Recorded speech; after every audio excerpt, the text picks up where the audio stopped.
कहानी शुरू होती है गौरव भूमि से, जहां हर तरफ खुशियों का माहौल है। सभी जानवर इकट्ठा हैं और उनके बीच खड़े हैं राजा सिम्बा। उनकी आवाज में गर्व भी है और एक नई शुरुआत की झलक भी। वो कहते हैं कि अब उनके परिवार में एक नया सदस्य आने वाला है।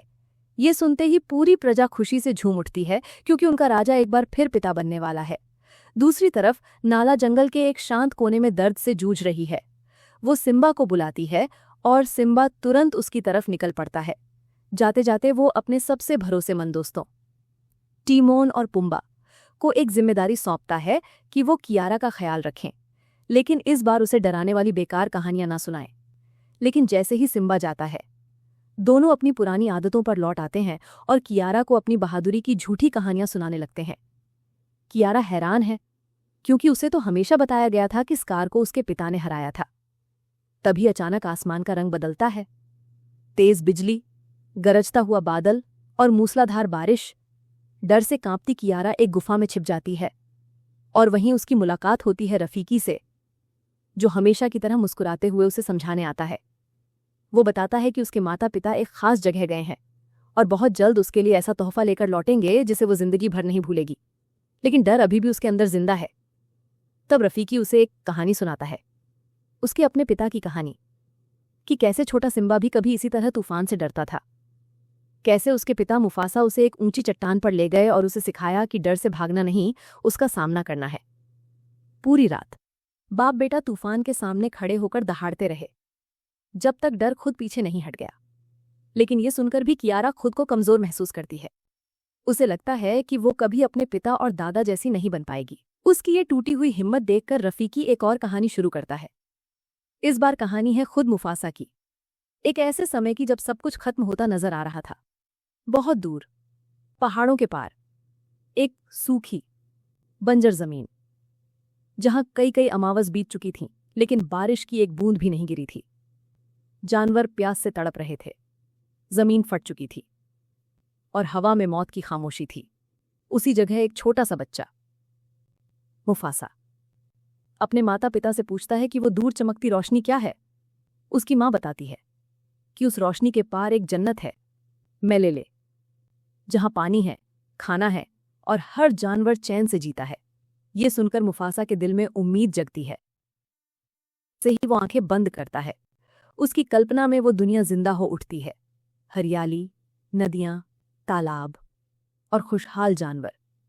तभी अचानक उसके चेहरे पर गिरती है बारिश की पहली बूंद और सूखी नदी में पानी बहने लगता है। सब जानवर खुशी से नदी की तरफ दौड़ पड़ते हैं और छोटा मुफासा भी उस खुशी में कूद जाता है। लेकिन किस्मत को कुछ और मंजूर था। पानी का बहाव अचानक खतरनाक हो जाता है और मुफासा बीच धारा में फंस जाता है। उसे बचाने के लिए उसका पिता जान की बाजी लगाकर नदी में कूद पड़ता है और अपनी पूरी ताकत से उसे किनारे तक पहुंचा देता है। लेकिन कहानी यहीं खत्म नहीं होती, क्योंकि अगले ही पल एक और हादसा होता है। एक हाथी का बच्चा तेज लहरों में बहता हुआ चट्टान से टकराता है और सब कुछ बिखर जाता है। पानी का बहाव इतना तेज हो जाता है कि मुफासा एक लकड़ी के टुकड़े के सहारे बहते बहते बहुत दूर निकल जाता है, अकेला, डरा हुआ और अपने परिवार से बिछड़ा हुआ। जब वो होश में आता है तो खुद को एक अनजान नदी में पाता है, जहां उसकी मुलाकात होती है टाका से, जो उस इलाके के राजा ओबासी का बेटा था। टाका उसे चेतावनी देता है कि हिलना मत, क्योंकि पानी में खतरनाक मगरमच्छ हैं जो उसकी तरफ बढ़ रहे हैं। मुफासा घबराकर तैरने की कोशिश करता है, लेकिन उसे तैरना नहीं आता और मौत उससे बस कुछ कदम दूर होती है। तभी अचानक दौड़ पड़ती है। टाका की मां एशे वहां पहुंचती है और अपने रौद्र रूप से मगरमच्छों को भगा देती है। इस तरह मुफासा की जान बच जाती है। टाका के कहने पर एशे उसे अपने साथ ले आती है, लेकिन राजा ओबासी को ये बिल्कुल पसंद नहीं आता। उनके मन में डर था, शक था कि कहीं ये अनजान बच्चा बड़ा होकर उनका ताज न छीन ले। उसी शक से भरे हुए वो एक खतरनाक फैसला लेते हैं।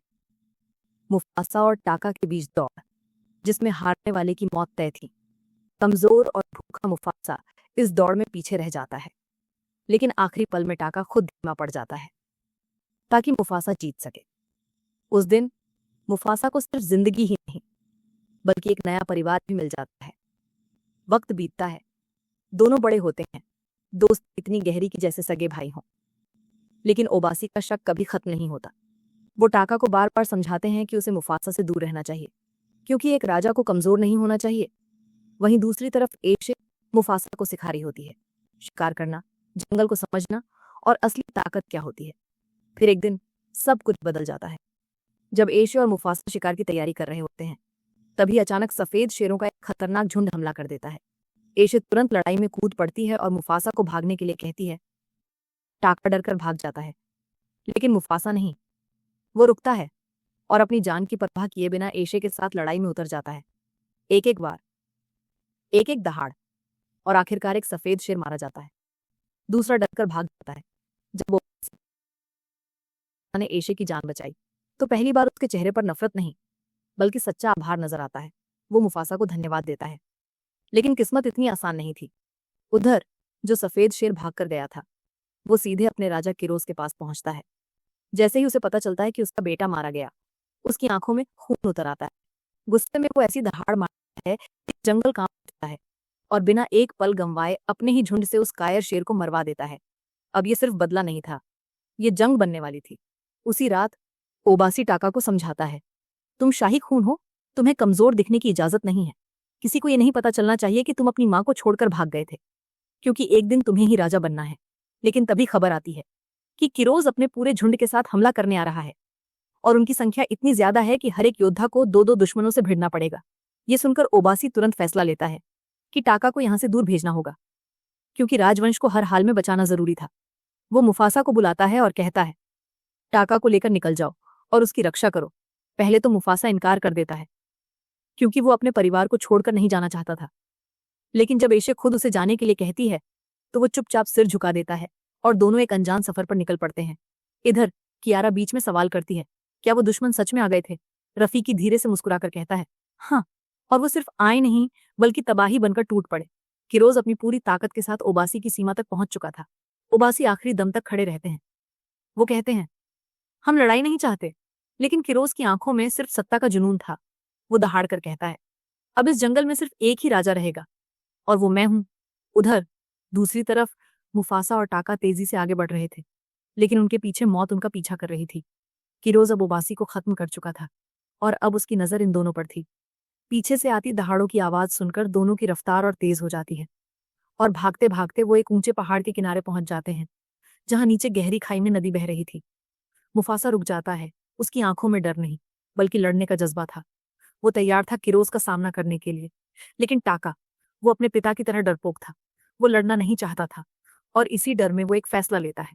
वो मुफासा को पकड़कर सीधे खाई से नीचे नदी में कूद जाता है। दोनों तेजी से गिरते हैं, और पानी में गिरकर कुछ पल के लिए उन्हें लगता है कि वो बच गए। लेकिन ये सुकून ज्यादा देर नहीं टिकता, क्योंकि एक एक करके किरोज और उसके साथी भी उसी खाई से कूद जाते हैं। अब नदी का तेज बहाव, और पीछे मौत। लेकिन किसी तरह मुफासा और टाका खुद को संभालते हुए उस बहाव से निकल जाते हैं और जान बचा लेते हैं। आगे जंगल में भटकते हुए उनकी मुलाकात होती है एक शेरनी, सराबी से, जो खुद अपने अतीत के जख्म लेकर चल रही थी। उसका पूरा झुंड किरोज ने खत्म कर दिया था, और वो किसी तरह बचकर निकली थी। उसके साथ था जाजू, एक छोटा सा पक्षी जो आसमान से हर खतरे पर नजर रखता था। सराबी पूछती है, तुम दोनों कहाँ जा रहे हो? मुफासा बिना झिझक कहता है, हम मैलेले की तलाश में हैं। ये सुनकर सराबी हल्का सा हंसती है, क्योंकि उसके लिए मैलेले सिर्फ एक कहानी थी, हकीकत नहीं। तभी कहानी में एक नया मोड़ आता है। हम देखते हैं रफीकी को, जो अपने ही झुंड से निकाला जा चुका था। सबको लगता था कि वो काला जादू करता है, और जो चीता उन पर हमला करने आया था, उसे भी रफीकी नहीं बुलाया था। अकेला, बेघर, वो एक नई जगह और नए परिवार की तलाश में निकल पड़ता है। और रास्ते में उसकी मुलाकात होती है मुफासा, टाका और सराबी से। तीनों उसे घूरते हैं और कहते हैं, हम शेर हैं, तुम्हें मार सकते हैं। लेकिन रफीकी बस मुस्कुरा देता है और कहता है, अगर तुमने मुझे मार दिया तो कभी मैलेले नहीं पहुंच पाओगे, क्योंकि मैं वो जानता हूं जो तुम खुद नहीं जानते। ये सुनकर मुफासा चौंक जाता है, क्योंकि रफीकी जो कह रहा था वो सब सच था। तब मुफासा एक सौदा करता है, हमें मैलेले तक पहुंचा दो, और बदले में हम तुम्हारी रक्षा करेंगे। टाका अब भी शक में था। वो रफीकी को खत्म करना चाहता था, लेकिन इस बार भी मुफासा उसे रोक लेता है। अब ये चारों एक नई उम्मीद के साथ एक खतरनाक सफर पर निकल पड़ते हैं। उधर गुफा में टीमोन और पुम्बा कहानी सुनते सुनते नाराज हो जाते हैं। उन्हें लगता है कि इस बंदर ने खुद को हीरो बना लिया है और उन्हें अभी तक इंट्रो भी नहीं दिया। लेकिन रफीकी उनकी बातों को नजरअंदाज कर कहानी आगे बढ़ाता है। रात होती है और जब सब सोते हैं, मुफासा को फिर वही सपना आता है। मेलेले का एक खूबसूरत, शांत दुनिया जहां सब कुछ सही है।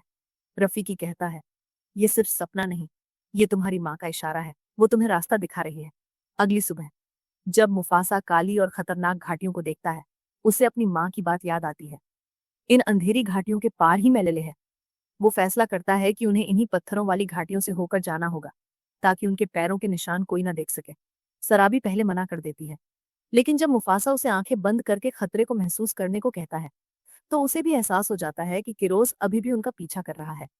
अब चारों उस अंधेरी घाटी में उतर जाते हैं, जहां हर कदम पर खतरा था। रास्ते में टाका धीरे से मुफासा से पूछता है, मैं सराबी से कैसे बात करूं? मैं चाहता हूं कि वो मेरी रानी बने। मुफासा हल्का सा मुस्कुराता है और कहता है, उसकी तारीफ करो, उसे बताओ कि वो कितनी खास है। जब टाका हैरानी से पूछता है कि तुम्हें कैसे पता कि वो फूलों की घाटियों से आई है, तो मुफासा कहता है, उसकी खुशबू से मैं महसूस कर सकता हूँ। टाका हिम्मत करके सराबी से बात करता है, और जब वो उसके अतीत के बारे में सुनती है, तो पहली बार उसके चेहरे पर मुस्कान आती है। धीरे धीरे दोनों के बीच एक नया रिश्ता बनने लगता है। और तभी आगे रास्ते में मुफासा देखता है हाथियों का एक विशाल झुंड, जो उसी खतरनाक घाटी से गुजर रहा था। से ही मुफासा घाटी में हाथियों के उस विशाल झुंड को देखता है, उसके अंदर कुछ खटकता है।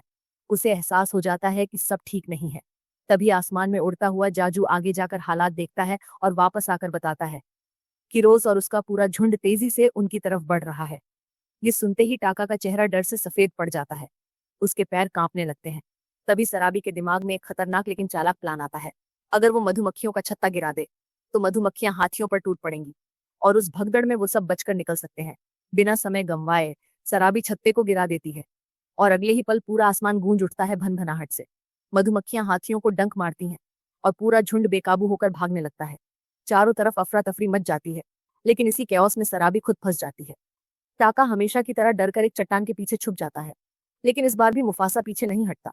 वो अपनी जान की परवाह किए बिना उस भगदड़ में कूद पड़ता है और सराबी को हाथियों के पैरों तले कुचलने से बचा लेता है। लेकिन सराबी बेहोश हो जाती है और ये भगदड़ इतनी भयानक होती है कि किरोज और उसका झुंड उन्हें देख ही नहीं पाता। ऊपर से घाटी का रास्ता भी टूट जाता है, जिससे वो दूसरी तरफ ही फंस जाते हैं। उधर रफीकी एक पेड़ की डाल पकड़कर किसी तरह अपनी जान बचाता है, लेकिन किस्मत फिर पलटी मारती है। डाल टूट जाती है और गिरते गिरते वो एक मजबूत डंडा पकड़ लेता है। यही डंडा आगे चलकर उसकी पहचान बन जाएगा। जब सराबी को होश आता है, तो रफीकी और मुफासा उससे सच छुपा लेते हैं। वो कहते हैं कि उसकी जान टाका ने बचाई, क्योंकि टाका उससे प्यार करता था और मुफासा नहीं चाहता था कि उसका दिल टूटे। टाका चुपचाप मुफासा की तरफ देखता है और धीरे से शुक्रिया कहता है। तभी कहानी सुनते हुए कियारा पूछती है, ये दुश्मन आखिर थे कौन?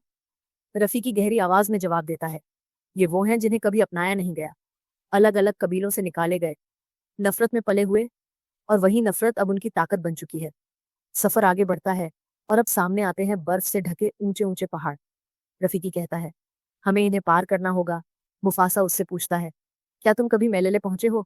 रफीकी मुस्कुराकर कहता है, नहीं, लेकिन दिल कहता है कि ये जगह सच है और अब तुम्हें भी इस पर भरोसा करना होगा। आगे बढ़ते हुए मुफासा जाजू से कहता है, अपने पंखों से हमारे पैरों के निशान मिटा दो, ताकि कोई हमें ढूंढ न सके। जाजू आसमान में उड़कर एक एक निशान मिटा देता है। जब किरोज वहां पहुंचता है, तो उसे कोई सुराग नहीं मिलता और वो दिशाओं में भटकने लगता है।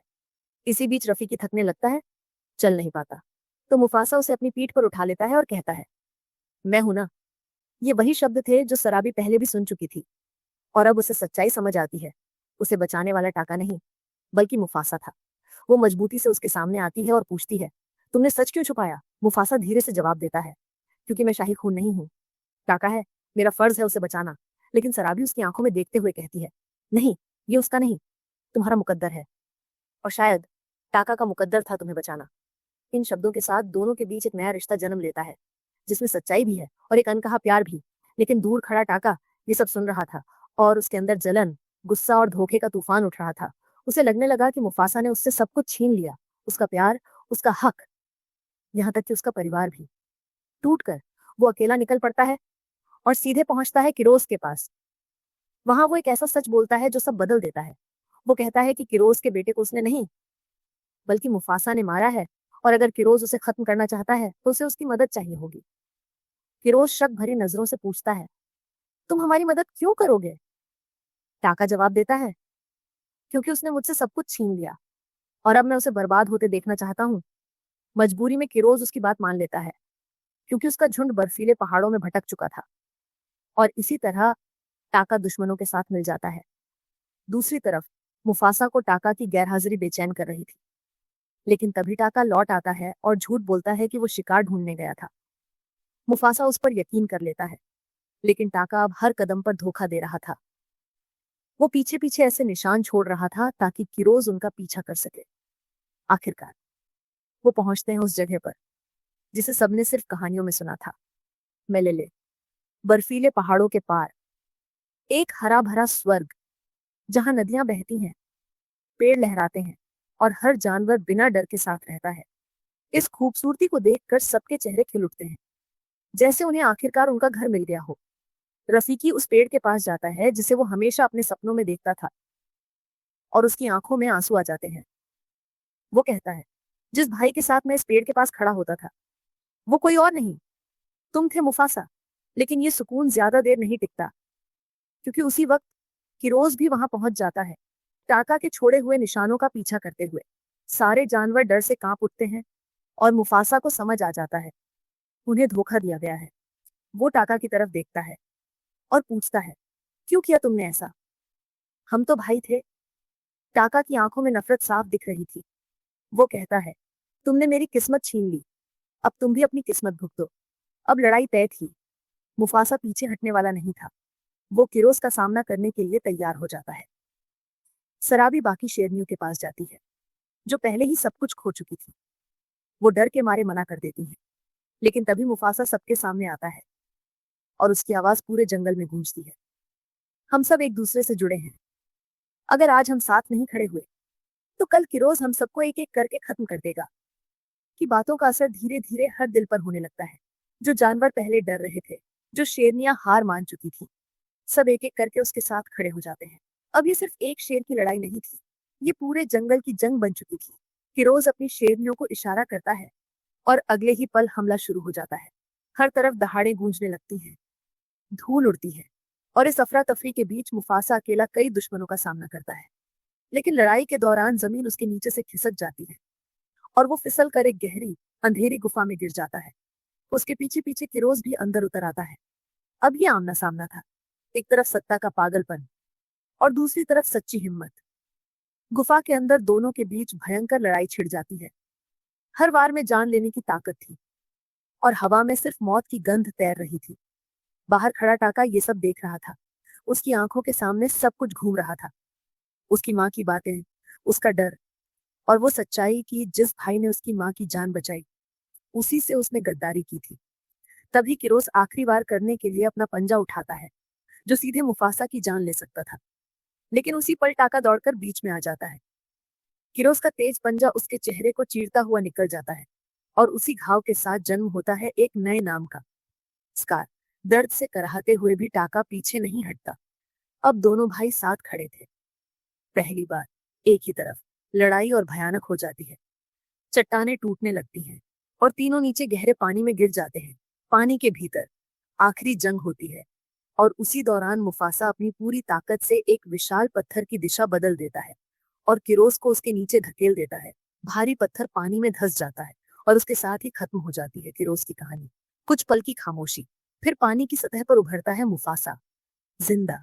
टाका उसे बाहर खींच लाता है और जैसे ही सराबी उसे देखती है, उसकी आंखों में राहत और खुशी के आंसू भर जाते हैं। अब जंगल के हर जानवर को समझ आ चुका था असली राजा कौन है। सब उसके सामने सिर झुका देते हैं और एक आवाज गूंजती है, अब से मेलेले का राजा मुफासा है। इस जीत के बाद मुफासा अपनी माँ से मिलता है। उसके दिल को सुकून मिलता है, लेकिन उसी पल एक सच्चाई उसे तोड़ देती है। उसके पिता अब इस दुनिया में नहीं रहे। जीत के पीछे छुपा ये दर्द उसे अंदर से चुप कर देता है। तभी टाका, यानी अब स्कार, धीरे धीरे उसके पास आता है। वो उसे अपना राजा मान लेता है, लेकिन सराबी गुस्से में कहती है, इसे यहाँ से निकाल दो, इसने धोखा दिया है। मगर मुफासा शांत आवाज में जवाब देता है, जब तक मैं जिंदा हूँ, मेरा भाई मेरे साथ रहेगा। लेकिन उसके दिल में भी एक गहरा जख्म था। वो कहता है, मैं तुम्हारा नाम कभी नहीं लूंगा। ये सुनकर टाका कहता है, ठीक है, आज से मैं स्कार हूं, ताकि हर दिन मुझे मेरा तिरस्कार याद रहे। और इतना कहकर वो मुड़ जाता है, अकेला, एक नए नाम और एक नई पहचान के साथ, जो आगे चलकर इतिहास बन जाएगी। रफी की कहानी खत्म करता है और गुफा में सन्नाटा छा जाता है। कियारा धीरे से कहती है, काश मैं अपने दादा से मिल पाती। रफीकी हल्के से मुस्कुराता है, वो कहीं गए नहीं हैं, वो हमेशा तुम्हारे अंदर है, तुम्हारे दिल में। तभी गुफा के बाहर हलचल होती है। सिम्बा और नाला वापस आ चुके थे। कियारा दौड़कर उनसे लिपट जाती है, और इस बार वो खाली हाथ नहीं आए थे। वो उसके लिए एक खास तोहफा लाए थे, उसका छोटा भाई। कियारा उसे देखकर मुस्कुराती है और धीरे से कहती है, अब मैं भी इसे एक कहानी सुनाऊंगी, एक ऐसी कहानी जो उसे डर से नहीं, हिम्मत से मिलवाएगी। क्योंकि असली राजा वो नहीं जो सिर्फ ताकतवर हो, बल्कि वो है जो अपने डर का सामना करे और दूसरों के लिए खड़ा रहे। अगर ये कहानी आपके दिल तक पहुंची हो, तो इसे अपने दोस्तों के साथ जरूर शेयर करें, और ऐसी ही अनकही दास्तानों के लिए जुड़े रहिए, क्योंकि अगली कहानी शायद आपकी सोच बदल दे।